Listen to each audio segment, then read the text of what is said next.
I'm Liz Gunn and welcome to this New Zealand Loyal post-election update, the first of two election updates. In my previous video, just before the election went ahead, I stated that I would, straight after the election, release information that would shock you, the mother of all revelations, more. There were many demanding that the information be released before the election, but that was not able to be facilitated. The whistleblower's words to us were that it would be published after the election. I also had deep concerns around the trauma the information would cause on the eve of the election, and to me it felt unethical to exploit such traumatic information for our own political gain. Well, we have now come to an undisclosed location with a New Zealand clinician mathematician who is very experienced in statistical analysis. That person has, with us, reviewed the data and confirms our position that it is damning. The figures show that there are tens of thousands of deaths linked to the jabs. And this is just one of the sites recording this type of information in New Zealand. We don't know how many further databases like this are in the country. So it follows that as the deaths are usually less than the numbers of side effects, then the extrapolation of the numbers of injured and dead Kiwis starts to become, frankly, eye-watering. We saw in the data that there are many clusters of deaths, people who attended the same jab site and were jabbed one after the other at consecutive times on the same day. We saw their jab date. We saw their date of death. Let me give you just one of many examples. On one day, 30 people were jabbed on the same day at the same location. All are now deceased, and their deaths are in close temporal time proximity to each other. That's 30. That's all players in a rugby match on the field suddenly dead.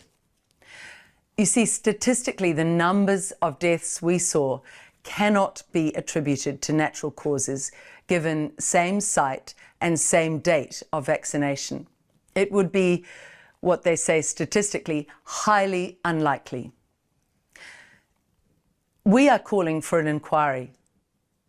Not just any inquiry, a full-blown criminal investigation leaving no stone unturned.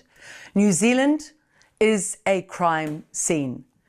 Computers of anyone associated with this COVID response rollout in any capacity, mobile phones, communications, bank accounts, archives, and a whole host of other targeted information must be seized.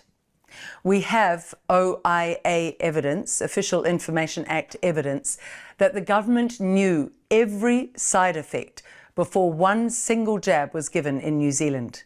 So this evidence lays waste to the safe and effective narrative. It also underlines the gravity and enormity of what I have just stated in this statement. The OIA evidence we have is attached underneath this post on the nzloyal.org.nz site. But there's one thing for sure. There should be no more jabs administered in this country.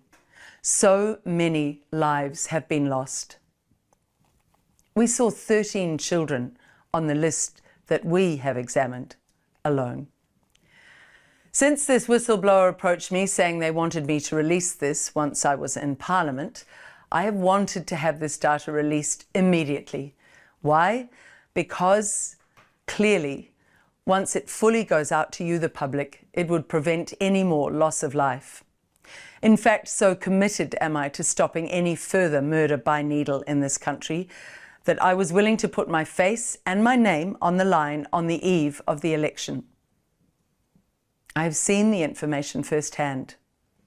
I have struggled sleeping at night since then, knowing that this level of detail is now available, but as we find today, being withheld.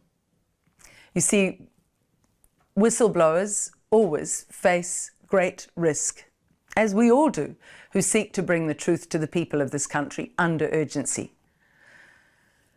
I cannot comprehend why, when there is ongoing harm, that this data is not released immediately to bring an end to that harm and to launch a full-blown criminal investigation. So I'm appealing to you, the people of New Zealand. You must all demand an end to the jabs. If not addressed urgently, the World Health Organization will be able to declare the next pandemic and force mass jab compliance under the Pandemic Preparedness Act, which will soon be a reality. Research that. It's also critical that you understand the difference between an inquiry per se, which is what Winston Peters has called for, and what we call for, a criminal investigation. Inquiries often lead to narrow terms of reference, and they can risk just being a whitewash, where they're seen to be doing something, but there's little or no change as a result. By contrast, criminal investigations involve seizure and an in-depth examination and exposure of all facts. What I will do in New Zealand, should this whistleblower finally find the drive that we are showing at New Zealand Loyal, the determination that we have, and approach me again and say they will divulge it all, what I will do is take that information to Winston Peters. I'm not looking for anything from this other than what I always look for, which is to serve my country. I will willingly offer it to Winston Peters, should they find the courage to fully open up with what we have seen today. And I will hope that Winston gets, along with the hard work of exposing it, I would hope that he gets all the glory as well. What I want more than anything is for these truths to be brought to you, the people of New Zealand. And my final word today would be this. I pray that at last the backbiting can stop, the nastiness, the undermining of one another can stop, and that this issue, this important, crucial standing together, finally unites us all, New Zealand, and that we stand up to this new government and say, we demand a full exposure of the truth.